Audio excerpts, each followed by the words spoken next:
So they did it. They traded him. They traded him to the Dallas Mavericks. They traded him for draft picks that Sean Marks might not be around as the Nets GM to actually execute those picks, or he might trade them. But 2029 is the first-round pick, and a couple of second-round picks as well in those years. So there we have it. They got Dorian Finney-Smith, who's a good stretch 3, stretch 4, that sort of 3-and-D sort of guy.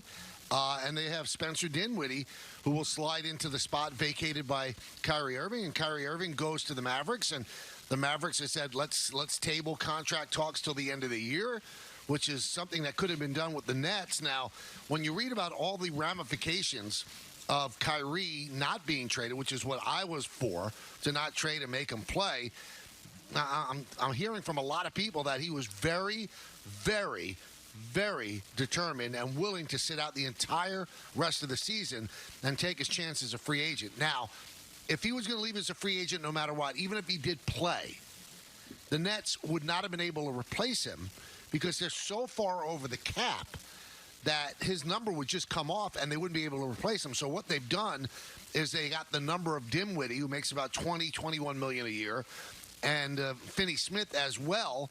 I think he makes about $11 or $12 million a year, and that money could be moved and replaced. But if you're over the cap and the money that you spend on the player, and in Kyrie's case, I think it's $36 million, if that goes away, and it goes away forever, you can't replace the player. So I understand why they did it. And Don and Peter, you know me very, very well. Part of me is kind of like smiling. Joe Tsai, the owner of the Nets, from what I've heard, told Sean Marks, trade him, do not trade him where he wants to go, which is the Lakers.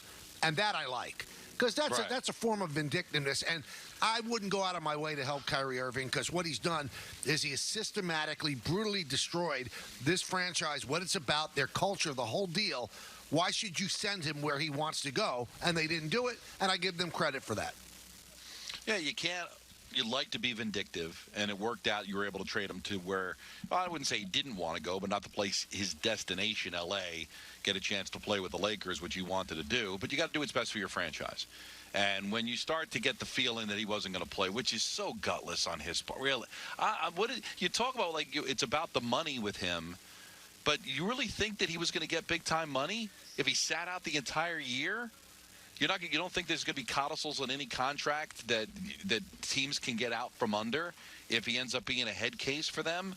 Did he really believe that he was going to be able to get the maximum out of a contract, giving all the trouble he gave to Brooklyn, and then it ending with a holdout for the rest of the season and sacrificing a chance to possibly compete for a championship? He's delusional. But the interesting thing, though, Don, is that when you read how many teams were lining up to get him, well, I guess I've always said it, and it's become a laughable cliche amongst the three of us. Talent is a great deodorant. So I think they look at what he could. That's always been the case with him because his talent is so transcendent. That's why Danny Ainge is one of the smartest basketball people in the world. He wanted him with the Celtics, and he tried to destroy the Celtics, but he couldn't do it. But we got to stop with the whole transcendent talent. Anthony did the math. He played in 55% of the Nets games. Right, but when he plays, he's great. But he's only playing in half your games. How is that helping you?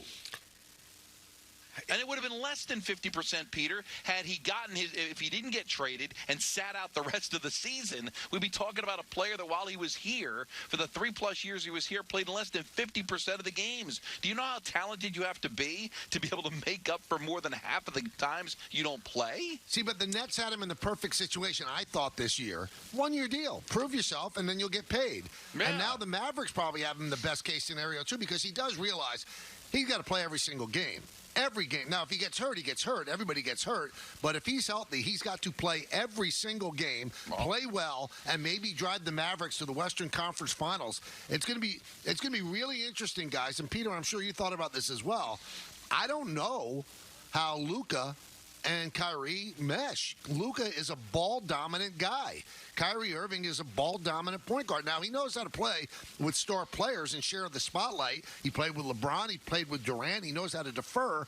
But he also usually has the ball in his hand and gets the ball to those guys. This is a case where Luka always has the ball in his hand. He brings the ball up. It's going to be very interesting. And removing Dorian Finney-Smith, who's one of their best defenders from that team, it's going to be interesting to see how that meshes. Now, they have Jason Kidd, who certainly knew how to defer. And when he went to Dallas, he deferred to Dirk Nowitzki. But is Kyrie of that mindset? I don't know. Well, Kyrie is many things. A Jason Kidd, he is not. One of the great assist men of all time. That's what I thought about the whole time. I just thought, how does Dallas make sense? And it actually gave me even more respect for what Sean Marks pulled off here. Because while a lot of people could say this is a light load considering Kyrie's talent, to the point Don was making earlier, you're not getting his talent. You're getting his talent plus whatever mishigas comes with it, whatever nonsense comes along. Now you're going to add him to Dallas, where you have one of the best players in the league, but unlike Kevin Durant, is a player who requires the ball in his hand a lot. So I just don't see. Oh, and then let me add one more thing.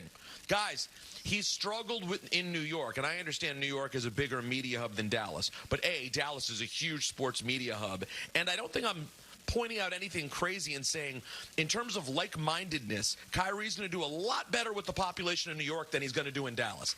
That thing has implosion again written all over it. I'm sorry. There was one scenario that made sense that I could see working out. I think we all agree, right? L.A. could have worked. Because if he goes to L.A. and he plays under LeBron and sort of bends the knee to some extent and is like, hey, I'm here to be whatever you need me to be. You're the greatest of all time. I could see how that worked. I don't know, guys. Luka and Kyrie, I don't know that either has the true alpha dog mentality to take over that team. It's a messy predicament. And also, I don't know how close they are to even getting out of the West. I mean, right now, they're a 6 seed, 9 off the pace for the top in the conference. They could very easily finish as a play-in.